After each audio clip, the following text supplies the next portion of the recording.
Welcome to Semi Sages of the Pages. I'm Morgan. Woo! This is Molly. And I'm Teresa. Today we have an amazing podcast for you about adaptations. And we're not talking about characters today or even our own attitudes because we don't need to adapt them. They're pretty awesome today. But we are talking about how you as authors can make a little extra money thinking about adapting your writing to movies, TV, or other media streams and bring in revenue from that. And we're really excited to talk about it. So for our page, we're going to jump into some of our favorite movie or TV adaptations from the literature that we love. Teresa, do you want to start? Sure. So I'm a big classics fan. I actually have read and I super enjoy Jane Austen. I love Sense and Sensibility. I love Emma. I love Pride and Prejudice. And in general, I really like the adaptations. I did like the BBC version of Pride and Prejudice better than the most recent one that came out. Oh, the most recent one was good too. I enjoyed the rawness of that one. On that theme, can I jump in and add a Yeah. little women from American literature that's also the same Yes. thing? Because I really, growing up, like I wanted to be Jo so bad. Right? Who didn't want to be Jo? And the movie adaptation is why I read the book. And the book then ended up being better, but I loved the movie and it helped me get hooked on classics. So shout out also in that same genre. Now I'm just remembering House on the Prairie. Oh, Little House on the Prairie. Yeah. oh, that's my favorite of all time. And I would have forgot it. Because I have freckles and blue eyes, everyone called me Laura for like, and my mom would braid my hair on both sides. And then for some reason, when I was an adult, this person like saw it in me and he's like, I'm just going to call you Laura. And I was like, oh, and I loved it so much. I could actually see that knowing about you. I can totally see that. Yeah. But no, I loved those books. The TV show, I watched it a couple of times. I don't really remember it. I think I was too young. But the books, man, I read those over and over and over again. I loved those books. Yeah, Me I love too. the books, the movies. Oh, and while we're on that vein, can we add one more that's like amazing? Anne of Green Gables. Oh, yeah. I loved Anne of Green. I loved the I books, liked loved the them movie. both. I loved them both. And that to me, and that's such a hard thing with movies and TV shows to books, is that generally the book is better. Not always, but there's times where you're like, they're both equally good for different reasons, but they're both equally good. And Anne of Green Gables is a great example of that. Yeah, I loved Anne of Green Gables. I think you can have the book and the movie be good in like different ways, right? So one of my favorite adaptation, this is such a not stupid, but I love Dune, but not the newest movie is fine, right? We haven't seen the second part of it. But like the sci-fi mini series, I don't know if either of you watched it. I have, yeah. So it's an experience. Let's say that. It's like 6 hours long, but it's in like 3 2-hour sections. And that to me was, I can look back and I can be like, okay, maybe the special effects weren't great or this or that or whatever. But I had a hard time like visualizing epic books. For me, like an epic book is hard to visualize when I'm reading it. And that was really mind-blowing because I had read Dune and I was like, yeah, whatever. And then watching it gave me a whole new appreciation for the material and for the story and for the atmosphere of it. For me, it's like the same with plays, is like, it's one thing on the page and then you watch it and you get a whole new appreciation when it's done well. When it's done well, you just gain this whole new understanding of the material and you leave with like a new epiphany about something that you didn't originally understand from the source. And you're like, oh, that was a joke. I didn't get that was a joke. That happens to me all the time in plays, especially Shakespeare. That's an embarrassing thing to admit. No, Shakespeare's complex to read. It's not meant to be read. It's meant to be acted. This is a deep cut. It's a movie and a book called Warm Bodies. I don't know if any of you guys know that. It was a 2013 zombie movie spin-off of Romeo and Juliet, Oh, where like one is a zombie and one is a human. that's And it was fun. based off of a book. I saw the movie first, and it's just a fun candy movie. And then I read the book, and I actually didn't like the book because I thought that was one of those few times where the movie to me was better than the book. And one of the reasons was because the movie, they chose to go in a very different they chose to really strongly adapt the movie for film. Or sorry, Mm-hmm. the book into a movie. They made some hard decisions about how they were going to cut things, what they were going to keep and not keep, the perspectives that they kept. And while they kept like the overall story and the themes and stuff like that, they really made it into a movie. That's interesting. Can I- Well, oh, go ahead. Yeah, Yeah, I Morgan. just wanted to do a few sci-fi shout outs since you brought out Dune and we did a little bit more on the women. I don't know if you call it women's fiction. Classics. Classics Classics, women's yeah. fiction. Yeah. Yeah, so classic sci-fi, I guess. I just wanted to shout out Peter Jackson's what he did with the Hobbit trilogy. I just love Lord of the Rings, like his series. For me, it was just like when I saw that in theaters, like it changed my life. I loved it. And so I actually, don't hate me, Tolkien fans, but I actually preferred it to the books because I thought the tempo and the characters were really, really fun.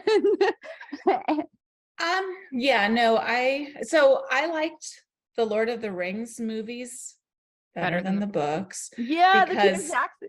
because Tolkien is a little long-winded and people walk a lot and nothing happens to them. And but I actually disagree on The Hobbit. I felt like The Hobbit, and we're getting Oh, me into too. yeah, I Yeah, felt like The yeah, Hobbit yeah, was I'm like, way too drawn out. I just want the three Peter Jackson originals, but it also might be because I got to watch Orlando Bloom on the screen. I think we're all in agreement here because I also the Lord of the Rings trilogy movie. This is another one of those where it's so epic, and I had a better understanding, I felt, of the story when I watched it in a movie format than when I read it, versus The Hobbit, where I did like it better in book form. Yeah. But I think part of it was because they took it and just pulled it too. Made it too long. Yeah, and too I mean, scenes that didn't make any sense, or they weren't advancing the plot. They were just there for fun, which I don't necessarily have a problem with, but when I'm like, why is this here? That's how I feel about Dickens, because he got paid for the word, and so many of his movies are better for the same reason. And one thing, and I'm going to take us off on a tangent here. One thing that we didn't talk about is movies or TV shows that then get adapted into graphic novels or into books. So a great example is Star Wars. So Star Wars, I don't even know how many books it is, but there's books that went off in a totally different direction. And then when Disney bought the rights to Star Wars, they said those books weren't canon anymore and basically rewrote the universe. And now they have books back in that universe. Because Teresa, sorry to interrupt you, but does Disney do that? They do that, right? Yeah, they do their movies, and they release their movies before they release their books, right? So you go see the princesses on screen, and then you show up to buy the princess book. Oh yeah, it's like they know what they're doing. But I mean, other examples: Supernatural turned into a graphic novel. Buffy and Angel turned into graphic novels. Just because a series ends, Firefly. Okay, I'm naming all Joss ones. Look at you. Graphic novel. Just because a story ends on screen doesn't mean that the writers want the story to be done or the fans want the story to be done either. Well, I think sometimes a story becomes a franchise, becomes a property, right? And then it's got your spinoffs and your merchandise and other stories and other medias, and that just happens when it gets big enough. And what does my favorite humor writer teach us? And is it Spaceballs that he teaches this? That it's all about the merchandise. Mel Brooks, right? I mean, is it Spaceballs where he talks about that? He's like, you make all your money off the merch, people. Make sure you have good licenses on your merchandise. I mean, not wrong. That's how George Lucas got all his money, right? I've got one more that we didn't talk about. This is another recent one. And it's also another a little bit different because it is a Netflix TV show called Shadow and Bone. Yeah. And the reason this one is a little bit different is it interlaces multiple of the author's works into one story. So it's not just, okay, this is this book adapted into this TV show, or this season of this TV show. It is, this is this book adapted into this season of this TV show. And we're interplaying with this other book and what the prequel to these characters in this book over here. So stories that you never saw on the page, but that could work in the universe of the books that she created. So it is really, really fascinating combination of original work, like adapting original work, and then interplaying just stuff that is in her universe and tying it in to make the story from multiple, like, you know, the Shadow and Bone book. So there is a book called Shadow and Bone. It's only from one character's point of view. The TV show is from multiple characters' point of view in 3-ish different locations. Well, it's written more like her Six of Crows. Yeah, it is. It is written more like Six of Crows. Yep. Which doesn't happen at that time in her world, but then you get to like get the prequel of what those characters were doing at the time that this story. Anyway, Shout out to Lee Bardugo fans. Shout out to all of you listening. I know you're out there. Yeah. But it's an interesting adaptation that you don't see. Like, you don't have to do strictly the movie is going to go straight to a book. Or sorry, the other way around. The book's going to go straight to a movie in exactly that way. Another good example is True Blood, the Charlaine Harris book about Sookie Stackhouse. That one, because I read the books, I loved the books, and I was super excited about the TV show. And then it started just going in its own direction. And I ended up stop watching the TV show. And then her books went off in a weird direction too. And I actually never finished the series. I think for me, what happened was that the TV show was going in a totally different direction and the books were going in a totally different direction. And it was almost too much of a split for me. And I think that's part of the reason I just was like, I'm done. That's how I felt about of Shadow and Bone. I didn't prefer it. Like, I loved both the books and I loved I'm a big Six of Crows person more. And I was so sad that like Six of Crows didn't get its own honest adaptation, because I was like, so like I'm nursing my little wound over here. But when you said that, Trisha, I thought of another brilliant adaptation, which I loved, Truman Capote's In Cold Blood adaptation with Philip Seymour Hoffman as the lead. Oh my gosh. That was like chilling to the bone and like super well done. And then they've just done Under the Banner of Heaven, John Krakauer's story about, you know, the murder, polygamous murders in Utah, which is like really fascinating. We could go on and on and on, but we could. I mean, I'm thinking of Good Omens. I mean, oh my gosh. We didn't even talk about American Gods. Yeah, if you're prolific and you're able to produce in your genre, you know your genre's expectation, you'll probably get adapted. And adapted. So like I wanted to bring up the Neil Gaiman one. And this is also true. We talked about franchises, right? And spin-off shows and stuff like that. Like Lucifer was a wildly successful show for many years. That was a throwaway character, not throwaway, but a minor-ish character in Sandman. Like that character never even had his own story on the page properly, right? He had a subplot in Sandman.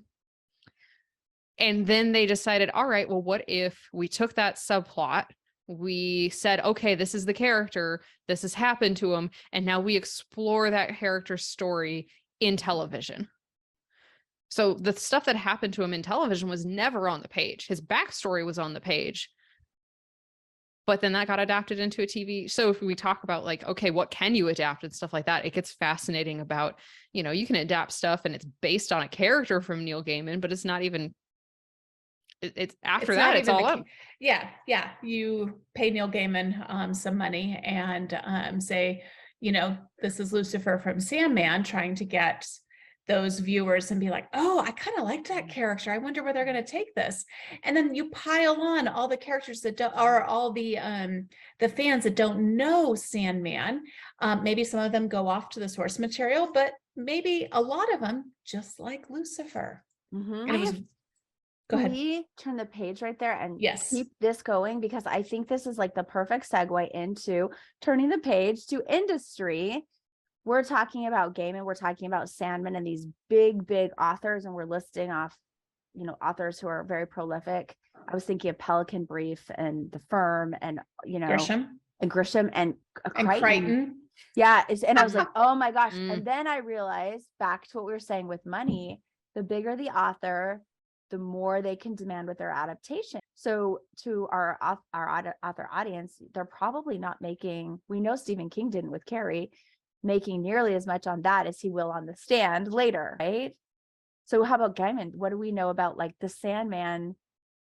Does he still get the 2.5% for the spinoff if it's just a minor character? So when we did our research, we found out that, you know, normally they pay like about 2.5% of the film's budget to the author when they adopt the book. Like that's kind of the industry norm. And I wonder with those, because that's a lot of money if they're taking characters from your world. It would, honestly, it depends on the contract. So generally, if you're going to get optioned, you have gone the traditional route. We are starting to see differences with that now. Or your story was picked up by the traditional route. And The Martian, great example. Yeah, I was going to ask you, I was going to say that's going to be the big Yeah. indicator, Oh right? yeah. I like that adaptation too. Yeah. That was a good one. Mhm. So it's just going to be whatever your agent can negotiate.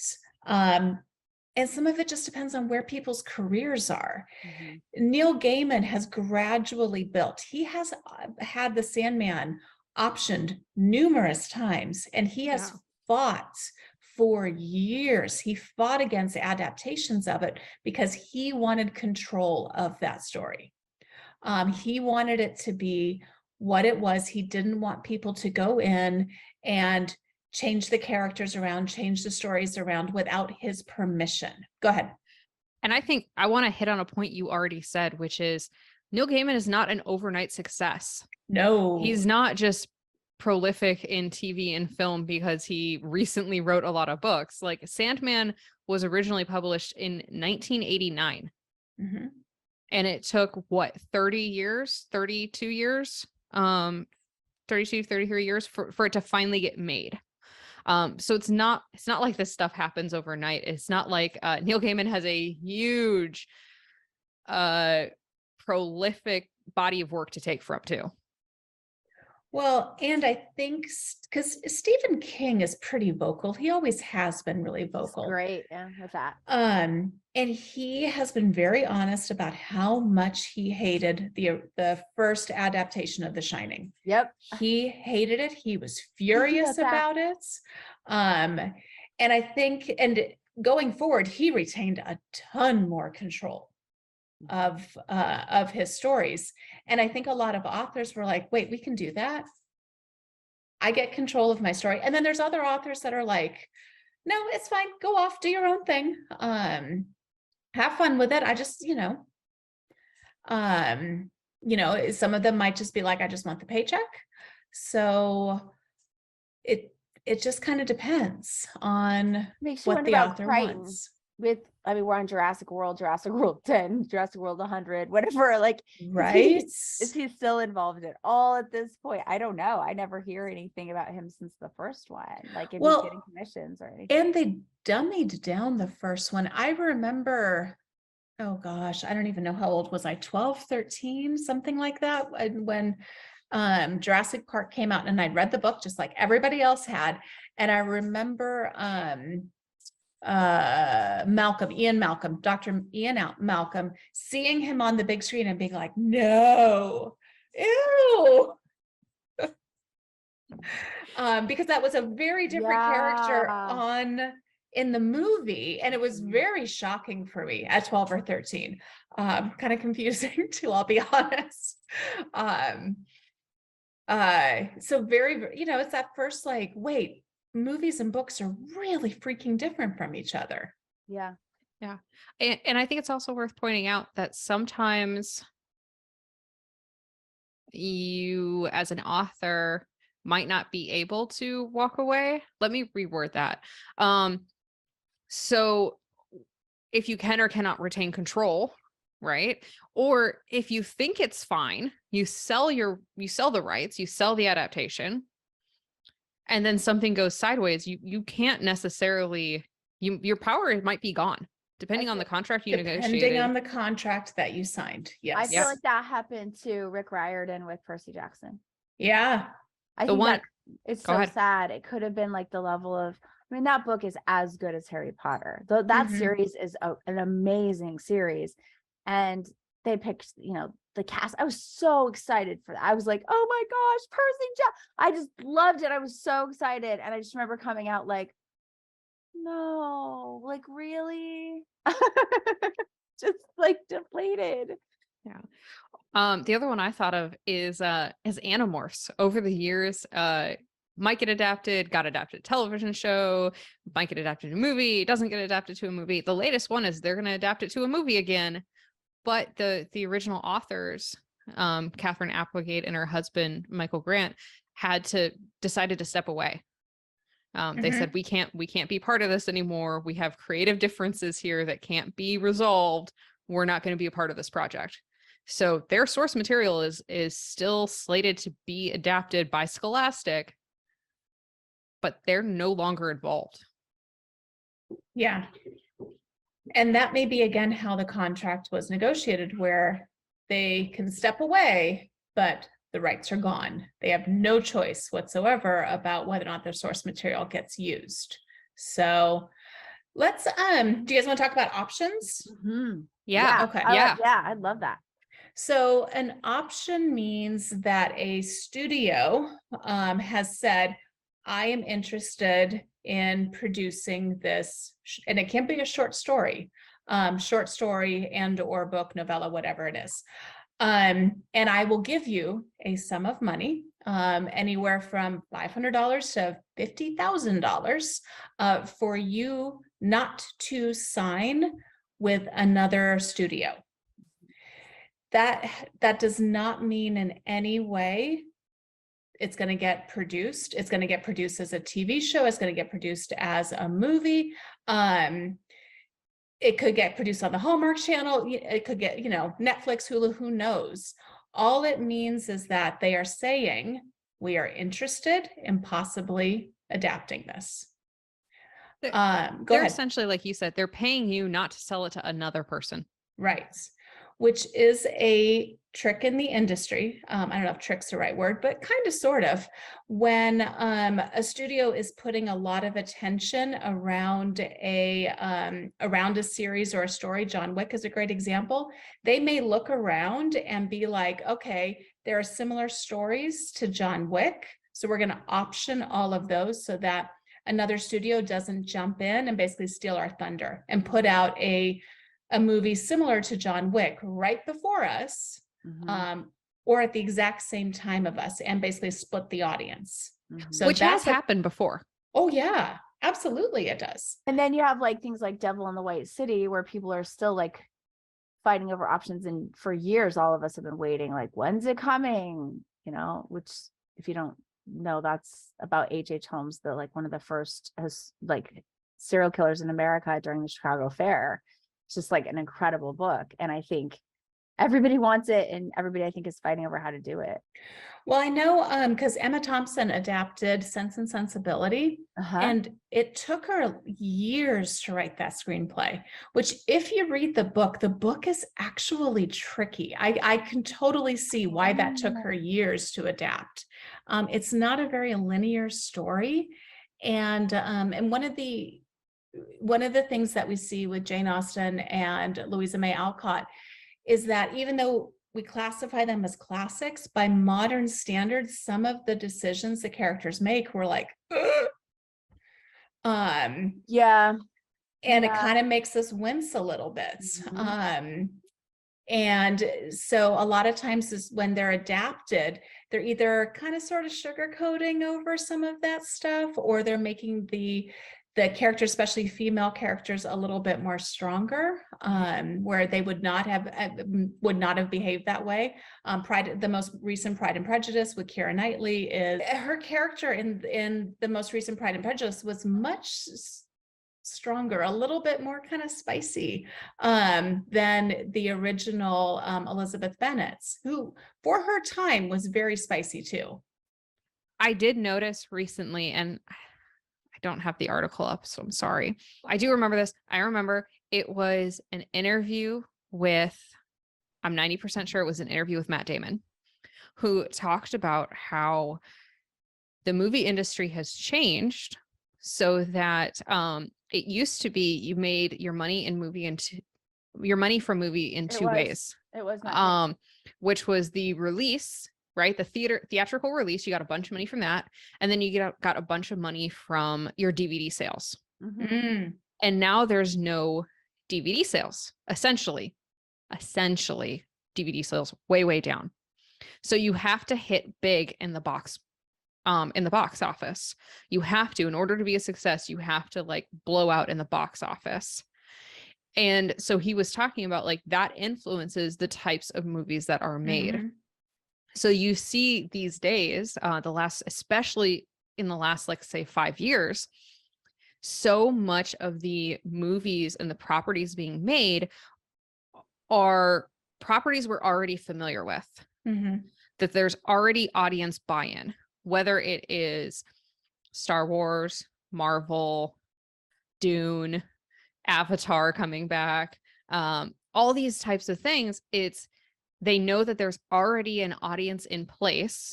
And so the risk is much less than before. So I think that's why one of the reasons we're seeing a lot of books get adapted is because successful books already have an audience, and they already know not that it doesn't matter how good your book is, how good the movie is, but you already know you have a loyal group of people who are going to see that movie. You already have a built-in fan base. So I think that's an aspect of why these book adaptations are so incredibly popular these days. I found a statistic from the Associated Press that said if your movie or film was produced, on a book that was already out there, at the box office, it should increase on average your revenue 43%, and worldwide, 44%, and worldwide 53%. So that means as authors, and I think that's the other reason why it's the successful names, because you might not have read, Stephen King is like the obvious one. You might not have, or Gaiman or Patterson or Nora Roberts. You might not have read their most recent book, but you know their name. You know who they are. Yeah. So there is an audience. It's like, oh, I have been meaning to get to that, or I haven't got to that. And then they're going to show up for those, because like you said, it's an audience, which goes back to, as authors, why it's so important for us to start building our brands and, keeping our audience, like knowing our audience and building that audience, because that leads over into our ability to do an adaptation. Do we get to turn the page? Yeah, let's turn the page. I think so. All right. So I think, Molly, as you were talking about historical novels, and when we take them and we apply modern sensibilities to them, a great example of that might be Bridgerton. Oh, yeah. Yeah, I wasn't even thinking that one. They decided to make some really bold choices with that one. They were not necessarily true to the book the entire time.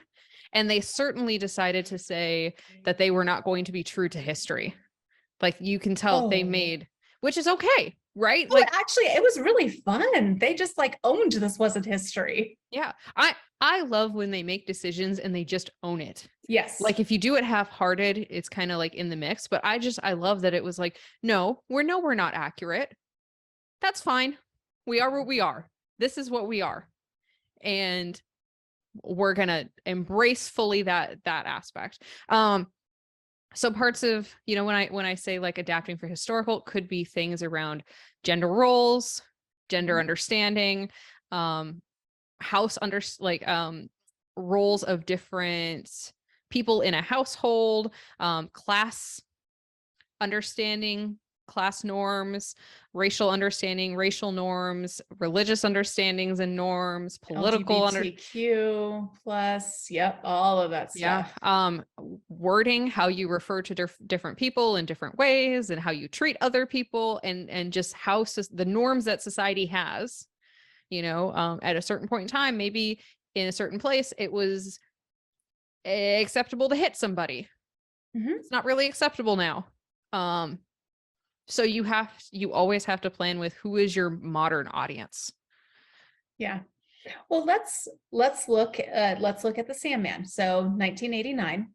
And one of the things in that you'll notice, there's almost nobody uses the internet. There's almost no cell phones or anything else. You see this more in the audiobook, but in the Netflix adaptation, there's really not a lot of mention of that. They use typewriters. There was a decision made to root it back in the past, which I think is an interesting decision as they were doing the adaptation, because the internet changes things. And I'm seeing that as I'm currently editing a book that's set in the late 90s, early 2000s, where the internet was there, but barely. And you really realize how dependent we are on that when you're like, oh, the character just went and looked up. Nope, they didn't look online. Oh, they just went and looked up that news source. Nope, not capable. They'd have to go to a library. They just called the police from their hand. Right. Horror movie over. So, kind of going back to this craft thing, when you're doing that adaptation, you have to decide, when is this and how much of that time are you putting into the show or into the screenplay?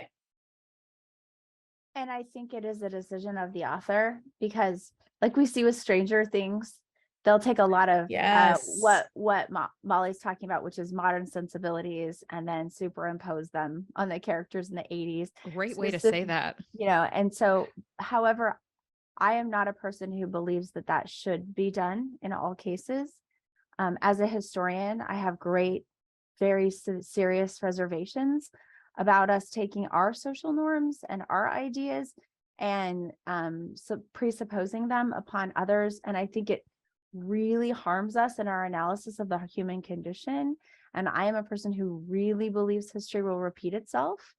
And if we go through and try to clean up everything and pretend, for example, like it wasn't normal to hit children in certain areas, when we know teachers were paddling children. It's legal to paddle children in 13 states right now, if you didn't know.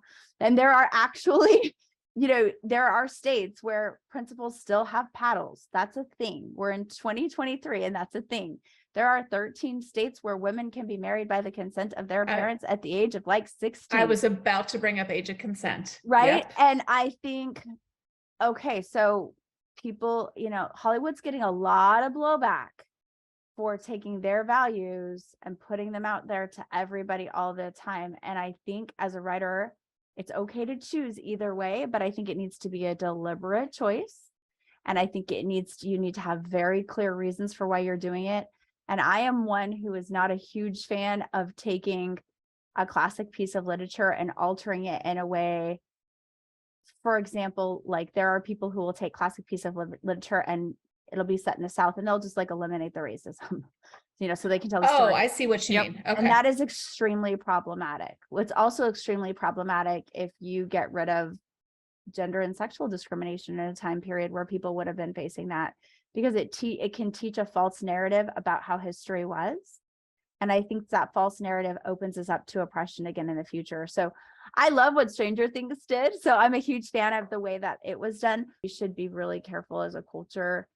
I think it's great in fantasy. I think that's a great place, whether it's George R.R. Martin or Bridgerton. I think that's a great time to play with history and mess with those norms. Actually talking about historic fiction or making some of those bolder choices opens dialogue. And are we really ready to close that down? Are we going to censor dialogue? And I think that's a choice that as authors, we have to be really honest with the implications of. It's an interesting That's an interesting conversation. Yeah, I 100% agree. Especially, you have to think about it and you have to make deliberate choices. Right. And whether Well, whoever is adapting it, right, they have to make deliberate choices when something is set in a different time period, a different culture. Well, especially because if we look at Dickens, if we look at Louisa May Alcott, if we look at Austen, they are making commentary on their class. They Yes. are making commentary on the world around them. Dickens especially. Mhm. So if we I'm such a dork. I actually was just reading a biography about Dickens about how he wrote A Christmas Carol. It's fascinating. If we take out the fact that his parents were sent to debtor's prison and he had to work and be stared at polishing shoes for 12 hours a day, and then maybe get one meal to eat and then go sleep in a room, you Mhm. know, that I'm sure was leaking and smelled like urine and everything else. If we take that away, we almost take away a lot of what he learned and a lot of his sacrifice and a lot of that energy that he pushed into his books. He had a horrible childhood, horrific. You just totally made me think of my favorite novel that I didn't even mention, which is Frankenstein. And Right. Frankenstein is so powerful because of Mary Shelley's miscarriages and the plight of women and childbirth and how serious and how life-threatening that was for them. And then on top of it, her doctor was prescribing her laudanum, which was what was causing The miscarriages. And Yes. so it became this cycle of science, life, and death that became her own body that's, you know, anthropomorphized in the monster of Frankenstein and her relationship with God and you know, the divine, and then science. And as we understand, oh my gosh, this is really about women's bodies at that time, and how doctors are usurping childbirth from midwives during that time. And when they take that away, we're having all kinds of women having more problems with childbirth. And it's all in this novel. How would we feel if in 50 years they decided, well, we think it's disgusting that you eat meat? So even though you have this commentary on how meat is for your body or something like that, we're going to go in and change that aspect of your culture because we don't agree with it. Maybe we don't care, but maybe we do care, you know, can you imagine taking books that use food? What's a great example? There's Love, eat, pray. Eat, love, pray. Oh, Eat, love, yay, pray. that was good. That was a really great example. A great example of food. She describes food, especially through that eat section. Man, that scene where she goes and she gets the pizza and they eat like a full, she and her friend eat a full pizza. I think they eat 2 of them. Can you imagine 50 years in the future, they're like, yeah, no, pizza was the worst thing you could ever have. Very unhealthy. Yeah, very, very unhealthy. We don't want our kids to have pizza. Which is what we did with smoking. Like we look back and we're like, oh, get rid of that. And there's good reasons for it. There is, but there's, okay, multiple thoughts there. Go ahead. No. You go. Okay. We're going to pause on the pizza thing. Point was on the pizza. Okay. Smoking is still romanticized in many ways. You still see it in certain genres, both good and bad. I mean, you still see the femme fatale with the long cigarette, right, and she's smoking and she's so sexy.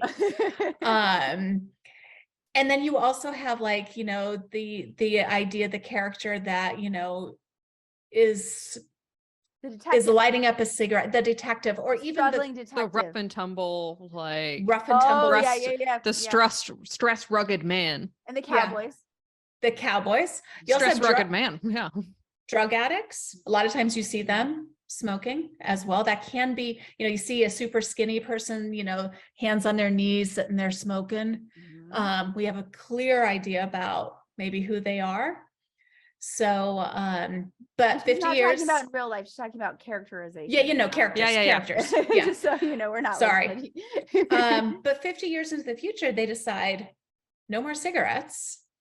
what does that do? We lose the ability to characterize some characters. There will always be vices, whether the vices is smoking or drinking or eating too much pizza or whatever it is, right? Whatever. I think you can never eliminate like vices. And there are multiple ways to give characterization to people, right? It's more, you just want to be careful, like with Morgan is saying, you don't want to sugarcoat the past, Mhm. right? And you don't want to, at least personally, like I don't like adaptations that change the story that the author is trying to tell you. If you adapt Huckleberry Finn and you take out racism and classism and, What's left? what's left? Or family dynamics, his family loves him and he lives in a safe, happy household. Yeah. The story's gone. Well, It's not a story anymore. To Kill a Mockingbird, you readapt the trial, you lose the entire book. So my question here is, when you're thinking about writing a book and you're thinking about, is this book good for adaptation? Are there things that we can do that make a book more or less challenging to be adapted? I think one of the most interesting challenges to adapting a book is voice and point of view. Because in point of view, books can have very, very differing point of views. You can have first person, limited third, omniscient, second person, all sorts of things. Movies are naturally want to fall into like a third person type of view. You're not in someone's head typically. You're typically not in someone's head unless you, as a movie producer or screenwriter, come up with contrivances to like have someone narrate and have someone do voiceovers and have like diaries being read out I was loud. going to say Bridget Jones does a really good job of first person adaptation. Right. So there are things you agree can with that. do, but the natural inclination of a movie, I think, is it's not in people's heads. A natural inclination of a movie is it has to be shown through what you can see in the dialogue that you hear. I think personally, like one of the reasons that Twilight had a hard adaptation, because I actually think the book was all right, is because so much of the book takes place inside the main character's head. So much of that book takes place in her inner monologue. And then when you put that character out in the world, the character actually doesn't do a lot out in the world. So when you watch it in a movie, you're like, okay, so she's standing there and she's thinking things. And in the book, it's great because you know what she's thinking. Mhm. But in the movie, you're like, and then she's walking around. Being all sad.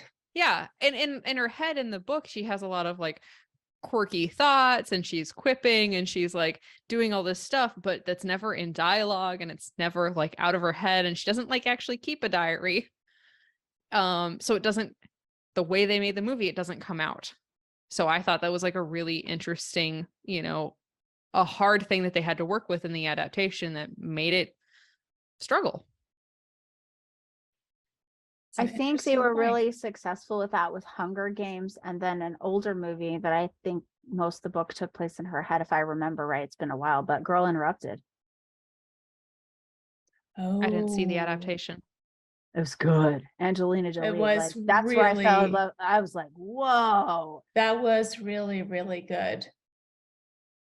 Yeah, that one was well done. And that is that's an example of a book really taking place in your head, but where, I mean, I guess what you're saying, Molly, is that whoever's adapting it has to be stronger at crafts to pull it off. Girl on the Train. Another one, primarily, I would Yeah. say that one's primarily in the character's head as Yes. well. But I don't think I think the movie was definitely not as good, because seeing that character's struggle with alcoholism and her thoughts around wanting alcoholism and some of the poor choices that she made, which by the way, they skipped over in the movie because it made the character very, very unlikable. The book was so much better because we really were deep in that character's mind. What about do you have other things that like you think adapts well to the screen or doesn't adapt well to the screen? I mean, I like a first person adaptation. So personally, some of my favorite movies are psychological. I think oh my gosh, the Kusher movie, Butterfly Effect. Oh, I never read the book, but that was a good movie. Wow. Because it was real. I mean, but I do think that, like anything, anybody who's doing the art of cinematography has to be quite gifted as they adjust POV. But I would argue that about third person big world building. Like we were talking earlier, like a throwback to before, Peter Jackson, we all agree did a great job with the trilogy of Lord of the Rings, but not The Hobbit, So I think it's how much time they have, and how, like, people will say the reason that Avatar is doing so well right now is he had like 11 or 14 years. I can't even remember, but he had all these years to build it and work on it and spend the detail and not get it pushed out. So I don't know that I'm sorry, I'm rambling. So you're I saying just don't that think if, that I think POV matters. I think it matters, but I think it's overcomable. Mm-hmm. And I saying I actually disagree, because I think a film can be better because it's first person. Because I think the narration adaptation can pull you in, Sure. Mhm.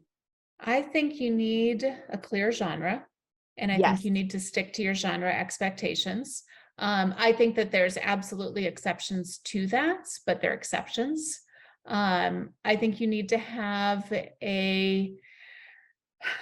I think it is easier for studios to look at a story if the plot is well thought out, clear. a linear plot, not one that jumps back and forth with time. Again, absolutely. I know people are like, but. Absolutely, there are exceptions. I think clear story arcs are the key. And I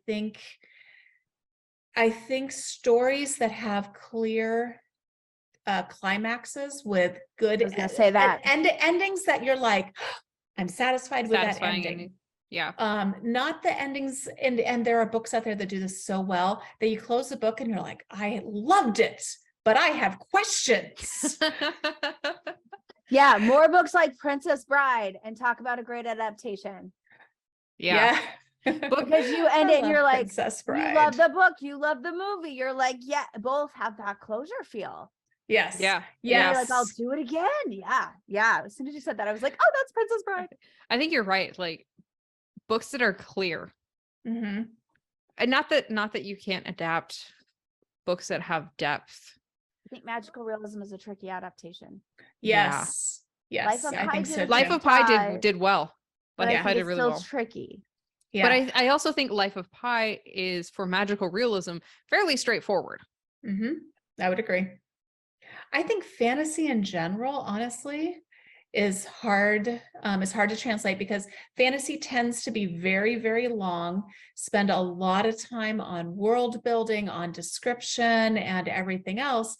And while that translate and is expensive, very expensive, and while the visuals may translate really well to screen, you've just taken 15 pages of description and shoved it onto the screen. And now we're moving the plot along. And I think a lot of the symbolism in fantasy gets lost as well in translation to a screen. I think what we all agree on is that there are certain genres that are more likely going to get made to movie. And I'll tell you right now, rom-com is one of them. Oh, I was about to say romances. Because they're Absolutely. desperate. Like agents will tell you, Hollywood's desperate for rom-coms. Horrors. Oh, sorry, I didn't mean to interrupt you. That's okay. Yeah, I think Stephen King said that. Horror is hot right now.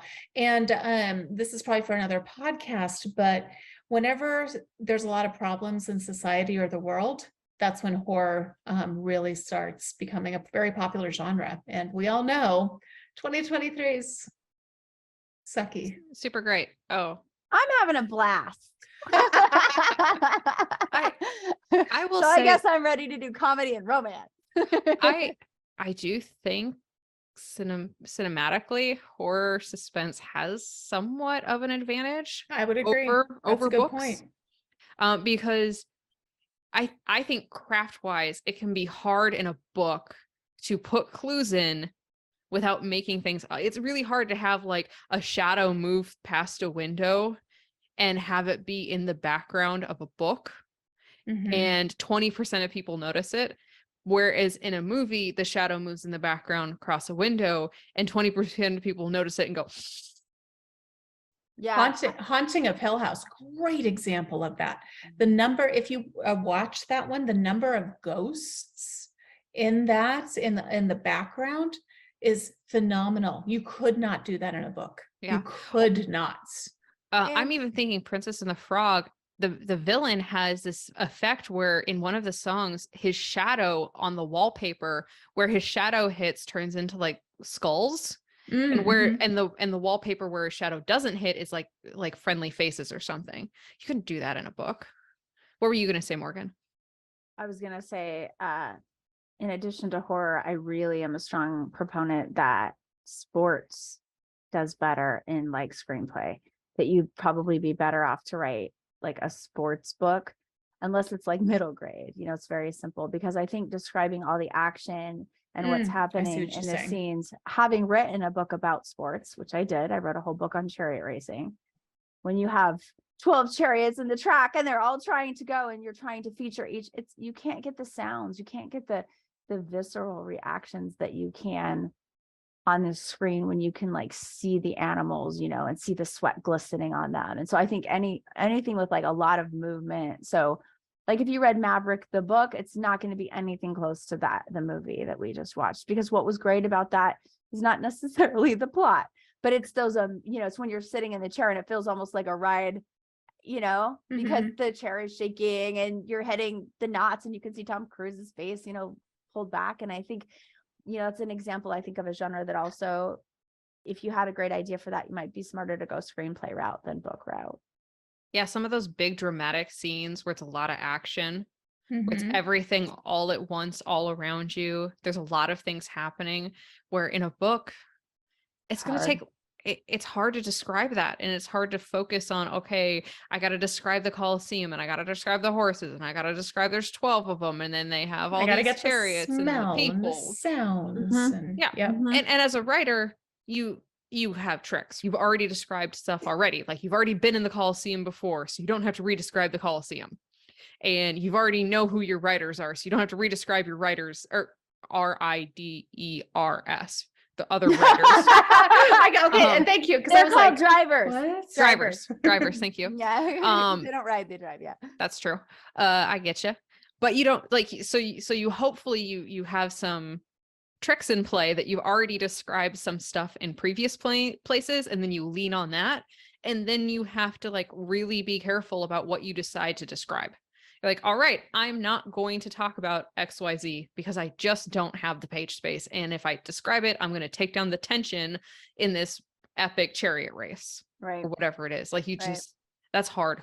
Those are hard scenes to write. I agree. Any other takeaways? If you're read your contract, that's what I heard from this. Like what I heard was, if you're going to make money in selling your rights, one of the things that just a little bit of research that we had time to do was 2.5% of a budget can be very, very low. And if they buy an option for as low as 500, which some options are sold for 500, they can sit on your book for how long? And then if you don't have media control, they can take, there are adaptations of movies where they've taken just like the name of the character in the book and then done whatever they want with it, and your name's still associated with it. So I think it's important. World War Z. That happened in World War Z. Great example. Yeah. I would say not only read your contract, have somebody that knows it, explain it to you. Because I think a lot of times those contracts, and there were a bunch of authors that worked with Disney that got caught in this. Sometimes those contracts are written in such a way where it sounds like one way and it actually means something totally different. And we see that, I mean, a great example, we see that when we're voting on some of the bills and some of the initiatives, honestly, where we read it and we're like, why would I want this? And then you actually like, people explain the implications, then you're like, oh, I don't want that. So sometimes contracts are written that way too. Yeah. Or they add extra like, vote no if you don't want to not have Double safe drinking speak. water. Yeah. And I you're know like, what you're like. double negatives and legalese and just trying to convolute. I just want Yep. safe drinking water. Can I please have that? Yeah, which do I vote yes or no? Safe. Yeah. I don't know. Or in our case, we just want the most money and the most control of our stories that we work so hard to build, Yes. right? Yeah. So Always. And hopefully if you're traditionally published, you have an agent to help you and they have your best interest at heart, hopefully. Very, very important. Or you get an entertainment agent. Totally different. mhm, yeah. All right. Should we turn the page one more time to what's Do going it. on your pages? Well, lovely, awesome listeners, viewers out there. We want to encourage you in this new year to participate in our new 2023 Race to Rejection.